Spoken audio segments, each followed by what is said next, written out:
శ్రీ గణేశాయ నమః. శ్రీమాత్రే నమః. శివాయ గురవే నమః. శ్రీకృష్ణ పరబ్రహ్మణే నమః. శ్రీరామాయ నమః. శ్రీ గురుభ్యో నమః. నారాయణం నమస్కృత్య నరం చైవ నరోత్తమం దేవీం సరస్వతీం వ్యాసం తతో జయముదీరయేత్. సచ్చిదానందరూపాయ విశ్వోత్పత్యాదిహేతవే తాపత్రయ వినాశాయ శ్రీకృష్ణాయ వయం నమః. మోహనవాణి ఛానల్ ద్వారా ఈ నరక చతుర్దశి గురించి వింటూ ఉన్నటువంటి భక్తామ తల్లులకు తండ్రులకు ముందుగా నా యొక్క సాధువాదాలు చెల్లించుకుంటున్నాను. ఈ రోజున నరక చతుర్దశి పర్వదినం. అసలు నరక చతుర్దశి అంటే ఏమిటి? నరకాసురుడు ఎవరు? సత్యభామ సహితంగా కృష్ణ పరమాత్మ చేతిలో ఎలా మరణించాడు? దాన్ని పురస్కరించుకొని మనకి నరక చతుర్దశి వచ్చింది. ఈ సంవత్సరం అక్టోబర్ 19వ తేదీన మనం నరక చతుర్దశి పండగ జరుపుకోవాలి. అంటే ఆశ్వీజ మాసం బహుళ చతుర్దశి, ఇదే నరక చతుర్దశి.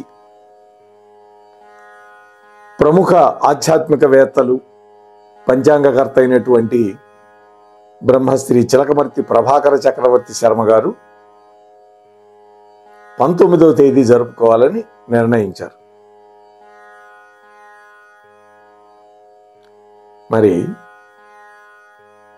పురాణాల ప్రకారం కృతయుగంలో హిరణ్యకశిపుణ్ణి సంహరించినటువంటి ఆది వరాహస్వామికి భూదేవికి అసుర సంధ్యా సమయంలో జన్మించినటువంటి వాడు నరకాసురుడు. అసుర సంధ్యా సమయంలో పుట్టడం వల్ల వాడు లోక కంటకుడు, రాక్షసుడైనాడు. అందుకనే అసుర సంధ్యా సమయంలో భార్యతో కూడా సంపర్కం పనికిరాదని కదా శాస్త్రం. అలా దితి ఒత్తిడి చేసినందువల్ల కశ్యప ప్రజాపతిని గత్యంతరం లేని పరిస్థితుల్లో సంగమించటం వల్ల పుట్టినటువంటి వాళ్ళే ఈ హిరణ్యకశిపుడు, హిరణ్యాక్షుడు అనేటువంటి రాక్షసులు. వాళ్ళే దైత్యులు, వాళ్ళ సంతానం అంతా దైత్యులు. ఈ నరకాసురుడు ఘోరమైనటువంటి తపస్సు చేసి మరణం లేనటువంటి వరాన్ని పొందాడు. అయితే మరణం లేకుండా వరమివ్వడం అసాధ్యం కదా. అందువల్ల ఒక తల్లి బిడ్డను ఏనాడు చంపుకోదు కాబట్టి వాడు తల్లి చేతిలోనే మరణించేలా వరం పొందాడు. ఇది వాడు తెలివితేటలు. అమ్మ తన కొడుకుని చంపదు కదా. తనకున్నటువంటి ఆ వరగర్వంతో లోక కంటకుడైనాడు వాడు. ద్వాపర యుగంలో శ్రీమన్నారాయణమూర్తి కృష్ణుడిగా వచ్చాడు, భూదేవి సత్యభామాదేవిగా వచ్చింది. వాడు వరగర్వంతో ఉన్నాడు, నాకు చావు లేదు అనుకుంటున్నాడు.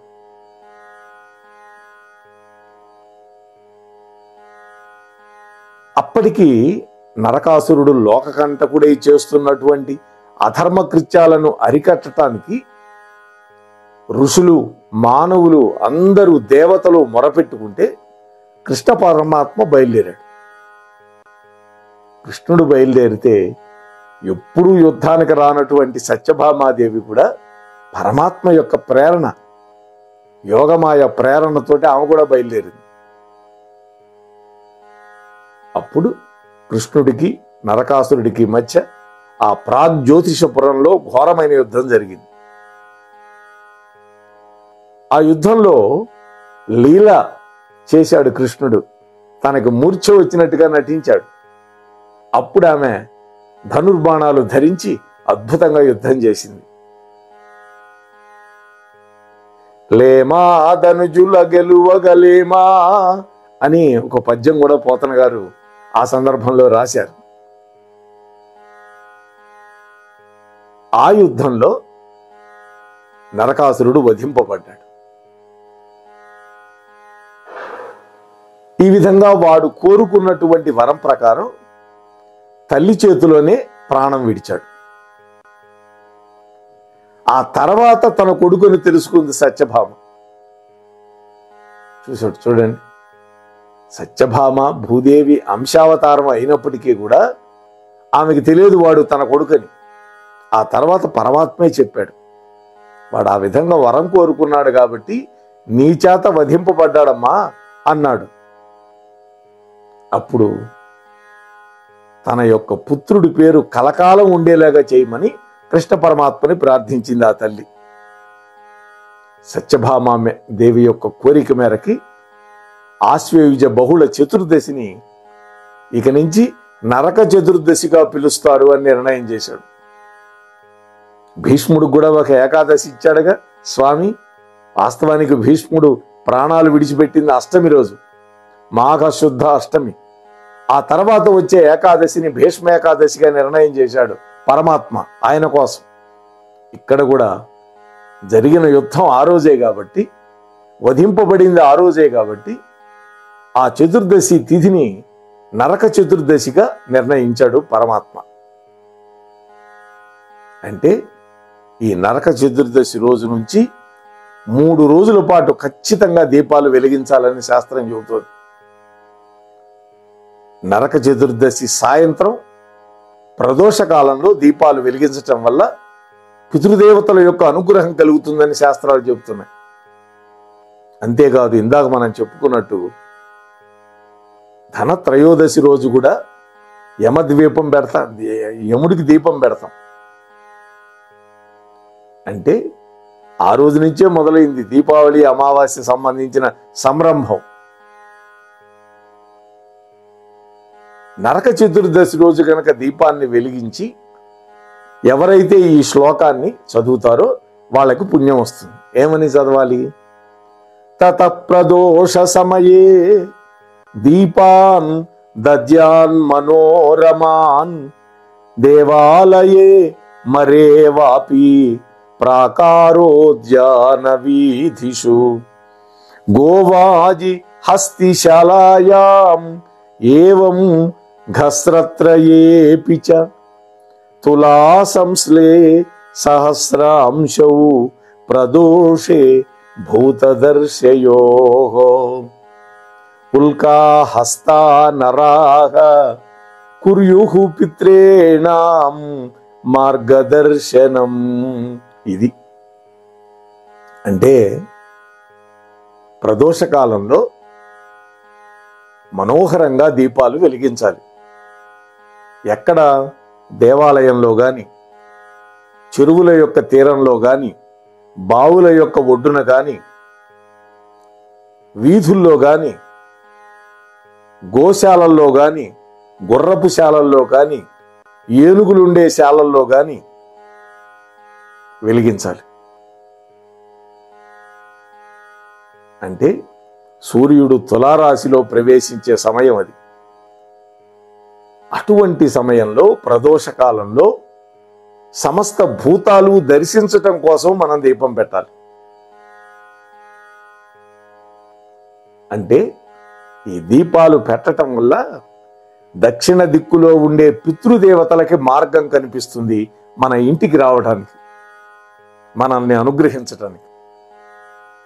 కాబట్టి నరక చతుర్దశి మొదలుపెట్టి 3 రోజులు పైన చెప్పినటువంటి శ్లోకాలు చదువుకొని దేవాలయాల్లో, ప్రాకారాల్లో, గోశాలలో, వీధుల్లో, నదీ తీరాలలో, పుణ్యక్షేత్రాలలో దీపాలు గనక వెలిగించినట్లయితే వాళ్ళందరికీ కూడా పితృదేవతల యొక్క అనుగ్రహం కలుగుతుందని శాస్త్రం చెబుతోంది. నరక చతుర్దశి రోజు ఖచ్చితంగా ఏం చేయాలి?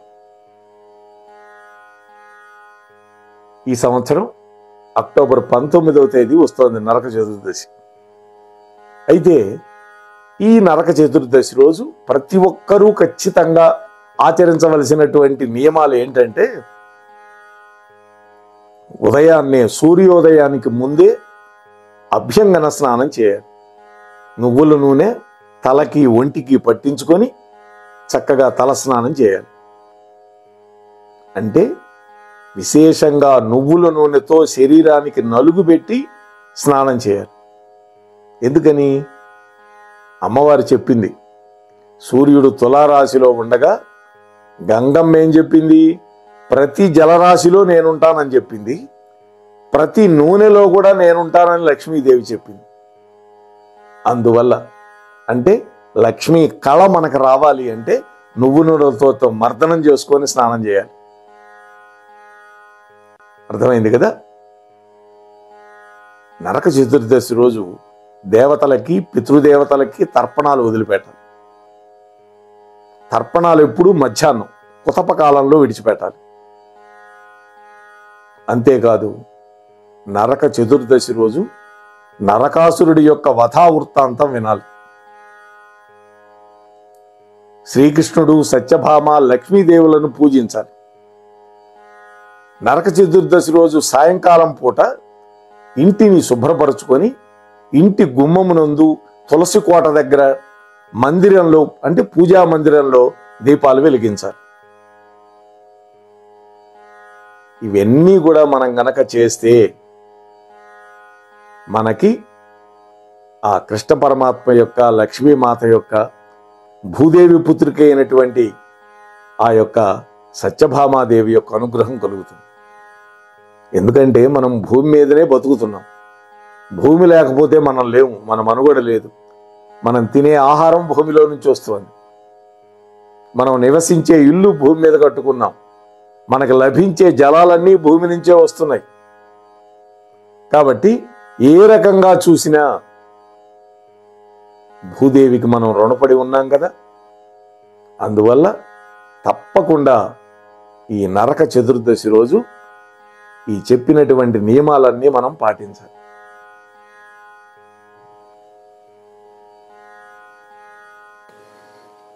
ఈ నరక చతుర్దశి రోజు లోకకంటకుడైనటువంటి నరకాసురుడి యొక్క వధ జరిగింది కాబట్టి ఆ ప్రక్క రోజున దీపాలు వెలిగించుకొని ఆనందోత్సాహాలతో దీపావళి పండుగ చేసుకున్నారు. అయితే నరక చతుర్దశిలో మరొక భావం కూడా ఉన్నది అని పెద్దలు చెబుతారు. మరణించిన వాళ్ళకి నరక బాధ ఉండకూడదు అనేటువంటి ఒక గొప్ప భావన కూడా ఇందులో ఉంది. ఈ విశ్వాసానికి వెనకాతల ఒక కారణం ఉంది. అదేంటంటే మన పూర్వీకుల పట్ల ఆత్మీయత, భక్తి భావాలు ఈ విషయంలో వ్యక్తమవుతూ ఉంటాయి. మరణించినటువంటి మన పెద్దలు ఎవరైనా సరే వాళ్ళు మన నుండి దూరం అయిన తర్వాత వాళ్ళకి నరక బాధలు లేకుండా స్వర్గసుఖాలు పొందాలి అని మనం కోరుకోవటం పరిపాటేగా. అంటే ఈ విషయం వాళ్ళ పట్ల మనకున్న ప్రేమ, భక్తి, ఆత్మీయత ఇవన్నీ తెలియజేస్తున్నాయి. ఇకపోతే నరక చతుర్దశికి నరక భయాన్ని పోగొట్టే చతుర్దశి అనేటువంటి అర్థం కూడా ఉంది. ఇది ధర్మసింధు, నిర్ణయ సింధు మొదలైన గ్రంథాలు చెబుతున్నాయి. అంటే దుఃఖమయమైనటువంటి నరక బాధలను నివారించే శక్తి ఈ నరక చతుర్దశి పర్వదినానికి ఉన్నది అని మనకు స్పష్టమవుతుంది. పెద్దలు చెప్పేదాని ప్రకారం చెడుకు ఫలితంగా లభించేటటువంటి దుఃఖ స్థితి ఏమిటి? నరకం. పాపాలు చేస్తే నరకం. వాస్తవంగా ఆలోచిస్తే కూడా మనిషి చేసే తప్పుల వల్ల ఖచ్చితంగా చచ్చిన తర్వాత నరకం సంగతి పక్కన పెట్టండి, బతికి ఉండంగానే ఇహలోకంలోనే సమస్యలు ఎదురవుతాయి. వాటిని సరైన రీతిలో అధిగమించే వాళ్ళు కొంతమంది అయితే వాటిని కప్పిపుచ్చుకుంటూ ఒకదాని వెనక మరొక తప్పు చేస్తూ సమస్యలు సృష్టించుకొని ఆ సమస్యలను పెద్దవిగా చేసుకునే వాళ్ళు కూడా మరికొంతమంది ఉంటారు. అంటే నరులను అంటే జీవులని ఆక్రందింపజేసే స్థితిని ఏమంటారు? నరకము అంటారు. ఇదే కదా నరకం అంటే.